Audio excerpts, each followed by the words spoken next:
Mathematics for mankind online ক্লাসে আজকে আমাদের আলোচনার বিষয় ধ্রুবক রাশি ও চলরাশি, কনস্ট্যান্ট অ্যান্ড ভ্যারিয়েবল। প্রথমেই জেনে নিই রাশি বা পদ, ইংরেজিতে বলা হয় টার্ম, বলতে আমরা কি বুঝি। পরিমাপযোগ্য কোনো বিষয়ের পরিমাপকে যদি কেবলমাত্র সংখ্যা অথবা এককযুক্ত সংখ্যার সাহায্যে প্রকাশ করা সম্ভব হয়, তাহলে উক্ত বিষয়কে রাশি বা পদ বলা হয়।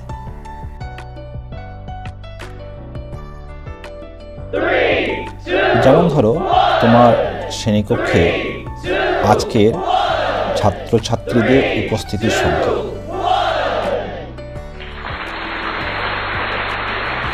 আজকের সচিনের রান সংখ্যা,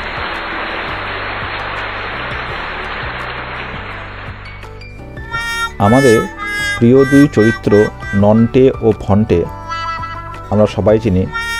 সেই নন্টের উচ্চতা ও ফন্টের বয়স। এইসব সহজ প্রশ্নগুলোর উত্তরগুলি লক্ষ্য করে দেখো যে আজকের শ্রেণীকক্ষে ছাত্রছাত্রীদের সংখ্যা, উত্তর কী হবে? 37। আবার কোনো একদিন সচিনের রান সংখ্যা 102। ঠিক একইভাবে নন্টের উচ্চতা 5 ফুট 4 ইঞ্চি এবং ফন্টের বয়স 13 বছর। এখানে লক্ষ্য করে দেখো যে পরিমাপগুলির কিছু হচ্ছে একক যুক্ত, কিছু একক ছাড়া।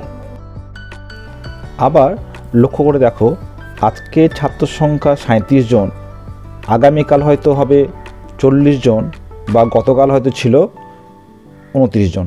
তাহলে ছাত্রছাত্রীর সংখ্যাও কিন্তু পরিবর্তন হতে পারে। সেই হিসাবে রাশি দুই প্রকার, এক ধ্রুবক রাশি ও দুই চলরাশি। এবার জেনে নেব ধ্রুবক রাশি বা কনস্ট্যান্ট বলতে আমরা কি বুঝি। গাণিতিক ঘটনা বা সমস্যার অন্তর্গত যে সমস্ত রাশির মান অবস্থার পরিবর্তনের সাথে অপরিবর্তিত থাকে তাকে ধ্রুবক রাশি বলা হয়।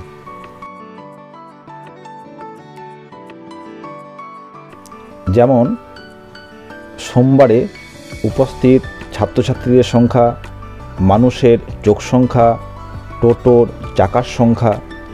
এখানে লক্ষ্য করে দেখো কোনো বিশেষ দিনে ছাত্রছাত্রীদের উপস্থিতি কিন্তু একটা নির্দিষ্ট নাম্বার, মানুষের চোখ 2টি সেটাও নির্দিষ্ট, টোটোর যে চাকার সংখ্যা 3টি সেটাও কিন্তু নির্দিষ্ট এবং স্থির। সেজন্য এরা হলো ধ্রুবক রাশি। এবার জেনে নিই চলরাশি বা ভেরিয়েবল বলতে কি বুঝি।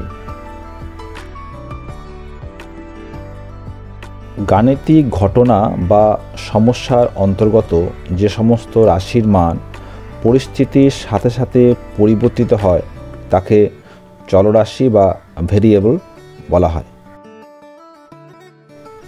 যেমন প্রত্যেক দিনে উপস্থিত ছাত্রের সংখ্যা, প্রথম 100টি ম্যাচে সচিনের রান সংগ্রহ, নন্টের বয়স। এখানে লক্ষ্য করে দেখো প্রত্যেক দিন উপস্থিত ছাত্রের সংখ্যা পরিবর্তিত হতে পারে, সচিনের রান সংখ্যাও এক এক দিন এক এক রকম সংগ্রহ করেন, আবার নন্টের বয়স কিন্তু প্রত্যেক দিনে বাড়ছে। তাই এরা সবাই চলরাশি। তাহলে আমরা রাশি, চলরাশি এবং ধ্রুবক রাশি সম্পর্কে জানলাম। এবার জেনে নেব বীজগাণিতিক সংখ্যামালা বা রাশিমালা বলতে আমরা কি বুঝি, যাকে ইংরেজিতে বলা হয় অ্যালজেব্রিক এক্সপ্রেশন।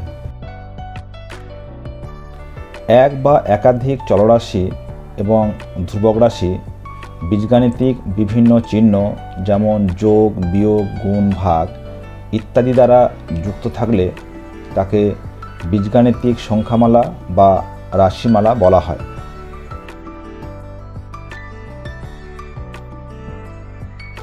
যেমন 3x² - x + 7 এই যে রাশিমালা, এখানে 3 ও 7 হচ্ছে ধ্রুবক রাশি এবং এক্স স্কোয়ার ও এক্স এটা হচ্ছে চলরাশি।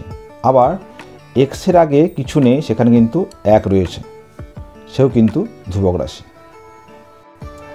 এই রাশিমালার সঙ্গে সংযুক্ত আরও একটি তথ্য জানা প্রয়োজন, সেটি হলো সহগ বা কোএফিসিয়েন্ট। একটি চলরাশির সঙ্গে একটি ধ্রুবক রাশি গুণ আকারে যুক্ত থাকলে ওই ধ্রুবক রাশিকে ওই চলরাশির সহগ বলে। যেমন 3x² - x + 7 এই রাশিমালায় 3x² রাশিটিতে চলরাশি হচ্ছে x², এর সাথে ধ্রুবক রাশি হচ্ছে +3 গুণ আকারে যুক্ত আছে। তাই এক্ষেত্রে x² এর সহগ হলো +3। আবার চলরাশির পাশে কোনো সংখ্যা না থাকলে সহগ 1 ধরা হয়। যেমন -x এই চলরাশির সহগ হলো -1।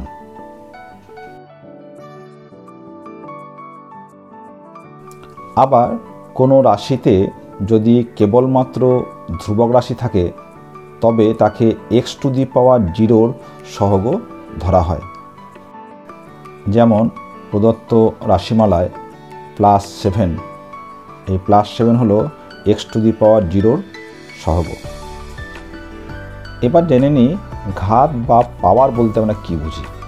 একটি রাশিকে যতবার সেই রাশি দ্বারা গুণ করা হয় সেই সংখ্যাকে বলা হয় ওই রাশির ঘাত বা পাওয়ার। যেমন এক্সকে এক্স দ্বারা গুণ করে পায় x × x = x⁻², অর্থাৎ এখানে এক্সের ঘাত হলো 2। আবার x × x × x, এক্সকে 3 বার গুণ করা হলে আমরা পাই x⁻3, এখানে এক্সের ঘাত হলো 3।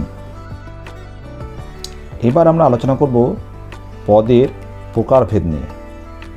পদ 2 প্রকারের, সদৃশ্য পদ ও অসদৃশ্য পদ। সদৃশ্য পদ বা লাইক টার্ম বলতে আমরা বুঝি সমঘাত বিশিষ্ট একই চলরাশি এবং একই বা ভিন্ন সহগযুক্ত পদকে সদৃশ্য পদ বলা হয়। যেমন x -5x 13x এরা প্রত্যেকে হলো সদৃশ্য পদ। এখানে লক্ষ্য করে দেখো প্রত্যেকটি পদের চলরাশির ঘাত কিন্তু 1, তাই এরা হলো সদৃশ্য পদ। ঠিক একইভাবে অসদৃশ্য পদ বা আনলাইক টার্ম বলতে আমরা বুঝি আলাদা আলাদা ঘাত বিশিষ্ট একই বা পৃথক চলরাশিযুক্ত পদকে অসদৃশ পদ বলা হয়। যেমন x, y, 7x² - 5y³ এটা প্রত্যেকে কিন্তু পরস্পর অসদৃশ পদ। আমাদের মনে রাখতে হবে বীজগাণিতিক প্রক্রিয়ার সময় যোগ অথবা বিয়োগ সর্বদা সদৃশ পদের মধ্যে হয়, অসদৃশ পদের মধ্যে যোগ বা বিয়োগ করা যায় না। সদৃশ পদের ক্ষেত্রে যোগ বিয়োগ সর্বদা রাশিগুলির সহগের মধ্যে হয় এবং পাশে সদৃশ পদগুলি যে চলরাশি আছে তা বসে যায়। যেমন ধরো 7x + 4x - 2y, এখানে 7x এবং 4x সদৃশ পদ এবং -2y হলো অসদৃশ পদ। তাই 7x এবং 4x যোগ করে পাই 11x এবং -2y কিন্তু এই বিয়োগ আকারেই থাকবে। তার উত্তর হবে 11x - 2y। ধ্রুবক রাশি ও চলরাশি সংক্রান্ত ছোট্ট আলোচনা আজকের মতো এখানেই শেষ করলাম।